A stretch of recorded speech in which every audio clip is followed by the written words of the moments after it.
अब आपको दिखाते हैं हरियाणा की मंडियों की अव्यवस्था, क्योंकि अव्यवस्था का आलम जैसे का तैसा अब भी बरकरार है। बारिश होने की वजह से हालांकि गेहूं की फसल अब थोड़ी और भीग गई है। कल भी हमने आपको इसी तरह की तस्वीरें दिखाई थी।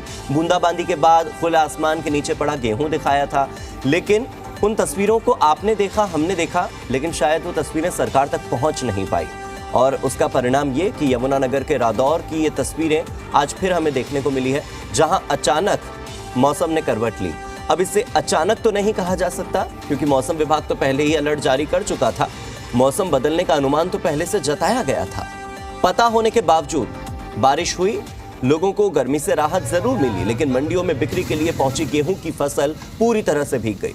देखिए आप तस्वीरें कि कैसे बारिश ने व्यवस्थाओं की पोल खोलकर रख दी है। प्रशासन बेहतर इंतजाम के जो लाख दावे किया करता था, उन लाख दावों की पोल खुल गई है। और एक तस्वीर आप देखिए, गेहूं को बारिश से बचाने के लिए कोई इंतजाम नहीं किया गया था। मंडियों में गेहूं भरा पड़ा है। कई जगह ऐसी है जहां पर गेहूं पूरी तरह से भीगा हुआ दिखाई दे रहा है, और वो भी इसलिए क्योंकि लिफ्टिंग का काम सुस्त गति से चल रहा था, धीमी गति से चल रहा था। किसान बार बार सरकार से कह रहे थे कि उठान करवा दीजिए, हमारी पेमेंट करवा दीजिए, लेकिन शायद ये आवाज न प्रशासन तक पहुंची, न सरकार तक पहुंची, और न ही मंडी में बैठे अधिकारियों तक पहुंची। मंडी में खुले आसमान के नीचे ये गेहूं पड़ा रहा, भीगता रहा, और किसान अब बेहद दुखी है। किसान के मुताबिक मंडी प्रशासन ने कोई इंतजाम नहीं किया। प्रशासन की लापरवाही से हजारों कट्टे गेहूं के भीग गए। ये अनाज कितने घरों में रोटी ला सकता था, कितने किसानों का साल भर इस फसल की बिक्री से चलने वाला था, इसके बारे में किसी ने ध्यान नहीं दिया। आवारा पशुओं की समस्या से तो ये किसान पहले से परेशान थे ही, क्योंकि जब बारिश नहीं हो रही थी तब आवारा पशु इस गेहूं को खा रहे थे, और अब जब ये भीग गया है तो हो सकता है कि अब तो ये जानवरों के खाने लायक भी ना बचे।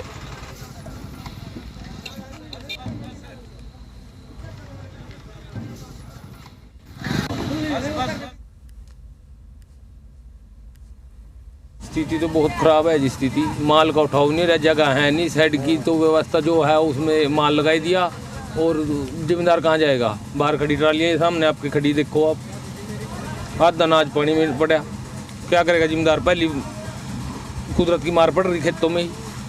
कंबाइन वाले कह रहे भाई तो 3000 रुपये कटाई लेंगे, अब की बार गिरी है, मजदूर है नहीं किसी कीमत पर भी, और सरकार को इस तरफ कोई ध्यान नहीं है। मैं आपके चैनल के माध्यम से कहना चाहता हूँ भी सरकार इसकी तरफ ध्यान दे, और शेड का और निर्माण किया जाए मंडी।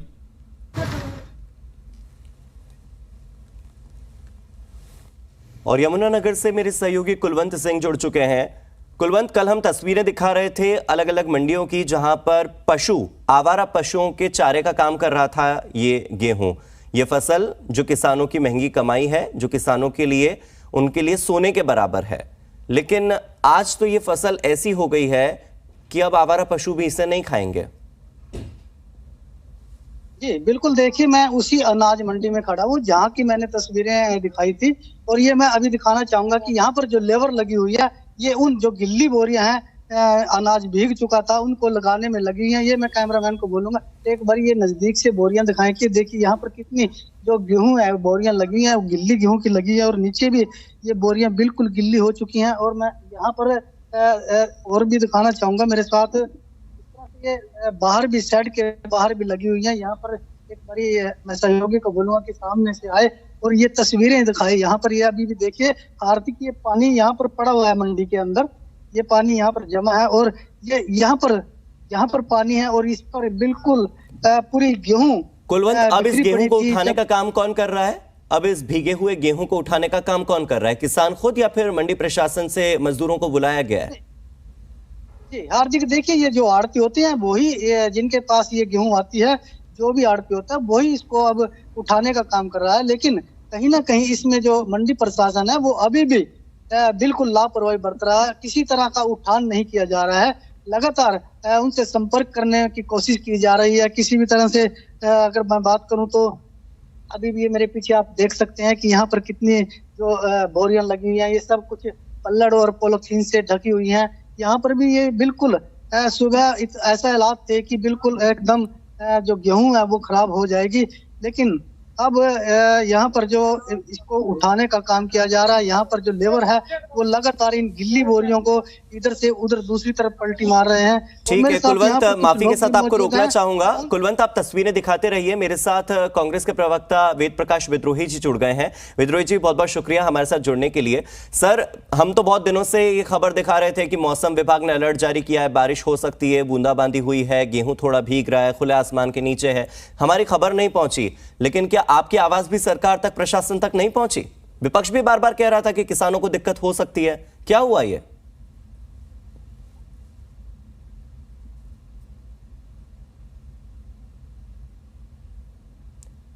कह रहा था और हम भी लगातार मांग कर रहे थे, पर सरकार के कानों पर जू नहीं रहेंगी। जो अपने आप में बताता है कि हरियाणा के अंदर ये जो सरकार है ये कितनी किसान विरोधी सरकार है। अब मैं आपको थोड़ा सा आंकड़े दूंगा। हरियाणा के अंदर जो गेहूं था कुल आपका, उसमें अब तक सरकार ने 53,539 मीट्रिक टन गेहूं खरीदा है। जी नहीं, सॉरी, आवक हुई है अभी 53,539। इसमें 45,14,613 मीट्रिक टन गेहूं खरीदा जा चुका है। ठीक। और इसमें से 3,61,000 मीट्रिक टन अभी तक खुले में पड़ा है। और जो सरकार ने खरीदा है 45,14,613, सरकार और व्यापारी दोनों ने मिलाकर, इसमें से 33 लाख मीट्रिक टन गेहूं खुले में पड़ा है मंडियों के अंदर। मैं मानकर चलूं कि आप कह रहे हैं कि 70 से 80% गेहूं अभी भी खुले में पड़ा है। इसमें 20 लाख टन गेहूं भीग गया कल।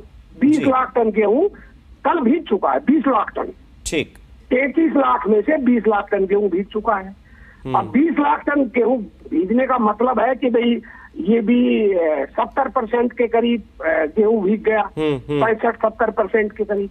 और ये जो 65-70% खरीदा हुआ गेहूं भीगा गया है, और इसमें 3,61,000 किसान का भी है, तो कितना भारी नुकसान। अगर 3,61,000 किसान का निकाल भी लो तो भी 17-18 लाख टन तो सरकार का। अब क्या होगा?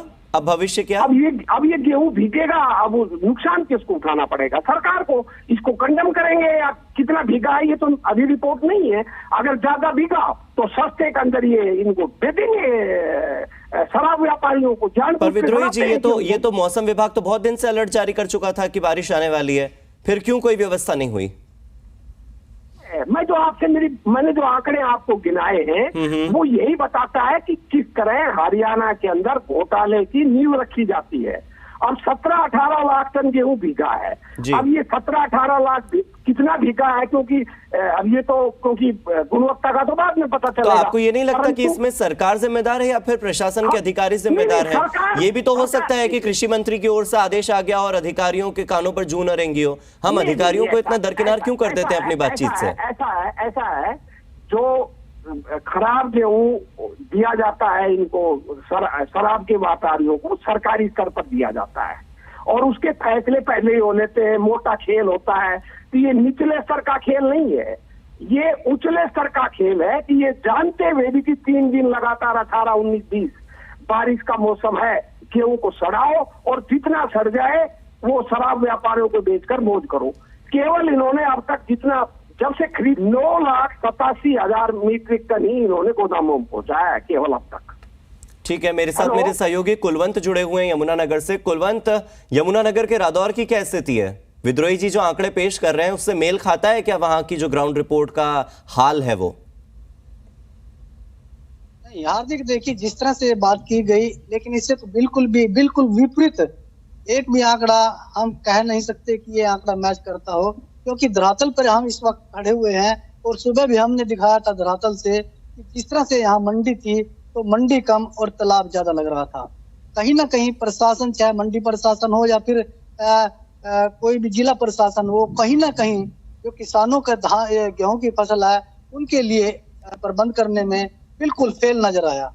जिस तरह से दावे किए गए थे, चाहे मंडी बोर्ड ने किए या फिर जिला प्रशासन ने किए, तो कहीं ना कहीं यहाँ पर तिरपाल का प्रबंध करने की बात की गई थी। यहाँ पर पन्नियों तो विद्रोही जी ये बता रहे हैं कि 70% गेहूं जो है वो खराब हुआ है। जी देखिए, अगर मैं दौर मंडी की बात करूं तो बिल्कुल सही बोल रहे हैं कि 70% वाकई में सच है कि 70% जो गेहूं है रदौर की मंडी की खराब हो चुकी है। लेकिन इसके अलावा अगर जगाधरी मंडी, यमुनानगर मंडी या फिर बिलासपुर मंडी की बात करूं कुलवंत मैं आपको यहीं रोकता हूं। कुलवंत मैं आपको यहीं रोकता हूं। मेरे साथ बीजेपी के प्रवक्ता वीरेंद्र चौहान जी जुड़ गए हैं। वीरेंद्र जी, शुक्रिया हमारे साथ जुड़ने के लिए। मौसम विभाग ने अलर्ट जारी किया था सर बहुत दिन पहले, आपको खबर नहीं मिल पाई क्या? आपको किसने कहा कि हमको खबर नहीं मिल पाई? तो ये सर फिर ये क्या है जो इस वक्त अभी हम देख रहे हैं तस्वीरें? नहीं, रुकिए, आपको उत्तर दे दूं ना, मैं आपने प्रश्न किया, मैं उत्तर दे। ठीक। मौसम विभाग ने अलर्ट जारी किया था और उसी हिसाब से सब मंडियों के प्रशासन को और मंडियों के प्रशासन की देखरेख करने वाले जिला प्रशासकों को, जिलों के अधिकारियों को ये कहा गया था, निर्देश सख्त दिए गए थे कि वो व्यवस्था करें कि अगर अचानक बरसात आ जाती है, मौसम खराब हो जाता है, जो कि किसी के व्यक्ति के हाथ में नहीं है, किसी सरकार के हाथ में नहीं है, तो वे मंडियों में जो अनाज पहुंच रहा है उसको खराब होने से बचाने के लिए वैकल्पिक व्यवस्था करें। बिल्कुल, मैं ये मानता हूं कि अधिकांश स्थानों पर वैसी व्यवस्थाएं की गई हैं। अगर कहीं खराबा हुआ है, इस कारण से गेहूं खराब होगा कि वहां तिरपाल की प्रॉपर व्यवस्था नहीं हो पाई, भीगने से नहीं बचाया जा सका, तो उसकी जिम्मेदारी तय करेंगे हम। आप एक बात मानिए, अभी हाल जो गेहूं को तुरंत भंडारण करना, माने खेत से गेहूं आया मंडियों में, अचानक आता है क्योंकि 5-7-10 दिन के अंतराल पे सारा अनाज कट के और वो मंडी में आता है, उसको तुरंत भंडारण में पहुंचाना, भंडारों में पहुंचा देना या ढक देना, ये इतनी व्यवस्था अभी हाल भी नहीं है। हालांकि पिछले 8 सालों में हमने भंडारण की व्यवस्था बढ़ाई है और भंडारण की व्यवस्था बढ़ने के बाद भी उसको उठाना, तोलना, उठाना, भंडारों तक पहुंचाना, इसमें समय लगता है। लाने वाले किसान इंडिविजुअल होते हैं, तो इसकी जिम्मेदारी किसकी होगी फिर सर, आप ये बता दीजिए। एक सेकंड रुकिए, होने दीजिए बात। किसान खेत से अनाज लेकर आता है मंडी में, लेकिन उसको उठाकर, तोलकर और भंडार गृह तक पहुंचाने वाली एजेंसियां उतनी संख्या में नहीं होती, उतने ट्रैक्टर, उतने ट्रक नहीं हो सकते उनके पास, तो समय लगता है। बिल्कुल और लगता है। समय देखकर नहीं आता, बरसात समय देखकर नहीं आती, तो हम लगातार व्यवस्था में सुधार करने की कोशिश कर रहे हैं जी। हमने प्रशासन को मुस्तैद किया था और जहां कहीं चूक होगी हम जिम्मेदारी तय करेंगे, तय मानिए। सर बिल्कुल, आप बहुत सही बात कह रहे हैं कि न तो बारिश पर किसी का कंट्रोल हो सकता है और न ही इतनी जल्दी उठान हो सकता है, लिफ्टिंग में समय लगता है। आपकी दोनों बात से मैं राजी हूं, पर आप ये तो बताइए कि अगर मौसम विभाग ने अलर्ट जारी किया है, आपको पता है कि लिफ्टिंग में समय लगना है, आपको पता है कि बारिश आने वाली है, तो एक तिरपाल बिछाने में, गेहूं को बचाने में, बारिश से उसको सेव करने में क्या जा रहा था? मैंने तो पहले आपके कहने से पहले कहा, सब जिलाधीशों को, तो हुआ नहीं ना सर ग्राउंड पर? अब पूरा मेरा, देखिए आपने सवाल किया, या तो आप ही मेरी ओर से उत्तर दे लेंगे ना मित्र, तो बात बन जाएगी। आप ही कह लें सारी बात, मुझे आपने इसलिए जोड़ा है कि मैं अपनी बात कह लूं। लेकिन अगर आपकी बात ग्राउंड लेवल पर जो इस वक्त वर्तमान परिस्थिति है उससे अगर मैच नहीं करती है, तो सर आपको ग्राउंड लेवल पर जाकर देखना भी होगा कि क्या हो रहा है। और मेरे साथ इनेलो के प्रवक्ता विजेंद्र रेड्डी जी भी जुड़ गए हैं, मैं उनका पक्ष भी ले लेता हूं। सर मैं सभी को बराबर समय देना चाहता हूं, प्लीज मैं आपके पास लौट कर आता हूं, क्योंकि जिम्मेदार तो आप ही हैं, तो आप ही से सबसे ज्यादा मैं बात करूंगा। विजेंद्र जी, आप बताइए, ग्राउंड लेवल पर अभी जो हम देख पा रहे हैं, बारिश आई है, गेहूं भीग गया है, कौन जिम्मेदार और इसके लिए आप क्या मानते हैं, क्या वजह है इसके पीछे? इसकी वजह ये है कि 100% जो है ना सरकार की नीयत में खोट है। देखिए एक बात बताइए, मैं इन चौहान साहब से भी ये पूछना चाहता हूँ, ये अभी मैं सुन रहा था इनको कि इतने ट्रैक्टर नहीं हो सकते, इतना ट्रांसपोर्टेशन नहीं हो सकता। मैं इनसे पूछना चाहता हूँ, जब परचेज डेट 1 अप्रैल रखी गई थी तो 10 दिन बाद परचेज क्यों शुरू की? यानी कि 8-10 दिन में मंडियों में अनाज ज्यादा पहुंच गया और अचानक से फिर वो इतनी लेट परचेज करते तो साथ साथ और भी अनाज आ जाता है, वहाँ डंप हो जाते हैं। नंबर 1। नंबर 2 बात, जब परचेज शुरू होगी तो सरकार को पता नहीं था क्या इस अनाज को बोरियों में भरना पड़ेगा, तो वो बारदाना फिर लेट हो गया, 2-4 दिन तक वो बारदाना नहीं आया, तो वो मंडियों में डंप होगा। अब डंप हो गया तो ये कह रहे हैं कि हमारे पास इतने ट्रैक्टर नहीं है, ट्रॉली नहीं है। तो क्यों भाई, जब आपको पता है, काफी पहले पता होता, मेरी फसल मेरा ब्यौरा शुरू करने का इस प्रदेश के किसान को क्या फायदा मिला? फिर क्यों ये पोर्टलों में घुमा रखा है इनको? जब आपने मेरी फसल मेरा ब्यौरा पर सारी डिटेल इकट्ठी कर ली, लगभग जो है ना अबाउट इतने मीट्रिक टन अनाज पैदा होना है, तो सरकार से क्यों नहीं पसंद किया जाता है? ठीक है। क्यों नहीं कोई रेड्डी जी, आपके बहुत सारे सवाल हो जाएंगे तो ये जवाब देने में कंफ्यूज होंगे। आपके इन 2 सवालों का जवाब मैं ले लेता हूं। वीरेंद्र जी, आपने रेड्डी जी के दोनों सवाल सुने? मुझे सुनाई भी दे रहा है, लेकिन आपको थोड़ा संयम बरतना चाहिए। जब आप मुझसे सवाल कर रहे हैं तो उत्तर लेके फिर रेड्डी जी पे जाना चाहिए था आपको। जी, मैंने आपको पूरा समय दिया, अब आपका फिर से समय है सर, फ्लोर आपका है, आप अपनी बात रखिए प्लीज। सवाल करके बीच में छोड़कर आप रेड्डी जी पर जा रहे हैं, ये तरीका ठीक नहीं है। पहले मेरी बात सुन लीजिए अगर सवाल किया है तो। मैंने पहले आप अपनी बात रखिए प्लीज। मैंने पहले भी दोहराया था कि सभी अधिकारियों को, संबंधित जिलाधिकारियों को और नीचे भी जो खरीद एजेंसियों का अमला है, उनको स्पष्ट निर्देश दिए गए थे कि वो अनाज को भीगने से बचाने की पूरी व्यवस्था करें।